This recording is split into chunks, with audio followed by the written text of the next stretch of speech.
سزا کیوں دی گئی۔ لیکن اس سے پہلے اگر آپ نے ہمارے چینل کو سبسکرائب نہیں کیا تو جلدی سے سبسکرائب کر دیں اور لائک کر دیں اور بیل آئیکن کو ضرور پریس کریں تاکہ ہماری آنے والی ہر نئی ویڈیو آپ تک پہنچ سکے۔ فرشتے کو سزا کیوں دی گئی؟ ایک دن حضرت جبرائیل علیہ السلام دربار رسالت میں حاضر ہوئے اور عرض کی، یا رسول اللہ صلی اللہ علیہ وسلم، میں نے ایک عجیب و غریب واقعہ دیکھا ہے۔ حضور نبی اکرم صلی اللہ علیہ وسلم نے پوچھا، وہ واقعہ کیا ہے؟ جبرائیل علیہ السلام نے عرض کی، یا رسول اللہ صلی اللہ علیہ وسلم، مجھے کوئی کاف جانے کا اتفاق ہوا۔ مجھے وہاں آؤ رفع رونے چلانے کی آوازیں سنائی دیں۔ جدھر سے آوازیں آ رہی تھی میں ادھر کو گیا تو مجھے ایک فرشتہ دکھائی دیا جس کو میں نے اس سے پہلے آسمان پر دیکھا، جو اس وقت بڑے اعزاز و اکرام سے رہتا تھا۔ وہ ایک نورانی تخت پر بیٹھا رہتا، 70,000 فرشتے اس کے گرد صف بستہ کھڑے رہتے تھے۔ وہ فرشتہ سانس لیتا تو اللہ تعالیٰ اس سانس کے بدلے ایک فرشتہ پیدا کر دیتا تھا، لیکن آج میں نے اسی فرشتہ کو کوہ کاف کی وادی میں سرگرداں و پریشان آوازاری کرتے دیکھا ہے۔ میں نے اس سے پوچھا، کیا حال ہے اور کیا ہو گیا ہے؟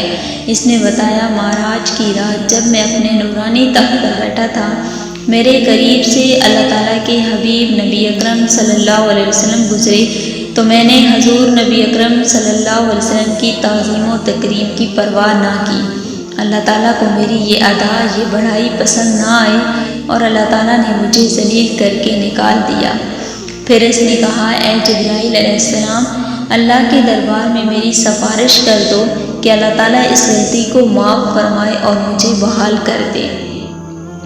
یا رسول اللہ صلی اللہ علیہ وسلم، میں نے اللہ تعالیٰ کے دربار بے نیاز میں نہایت عاجزی کے ساتھ معافی کی درخواست کی۔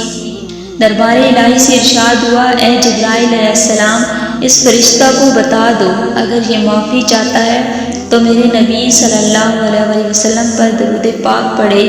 یا رسول اللہ صلی اللہ علیہ وسلم، جب میں نے اس فرشتہ کو فرمان الہی سنایا تو وہ سنتے ہی حضور صلی اللہ علیہ وسلم کے ذات گرامی پر درود پاک پڑھنے میں مشغول ہو گیا، اور پھر میرے دیکھتے ہی دیکھتے اس کے بال اوپر نکلنا شروع ہو گئے، اور پھر وہ ذلت و پستی سے اڑ کر آسمان کی بلندیوں میں جا پہنچا اور اپنی مسند یعنی تخت پر براجمان ہو گیا۔ اللہ پاک کا قرب حاصل کرنے کا اور آسان سستا طریقہ درود پاک کی کثرت ہے۔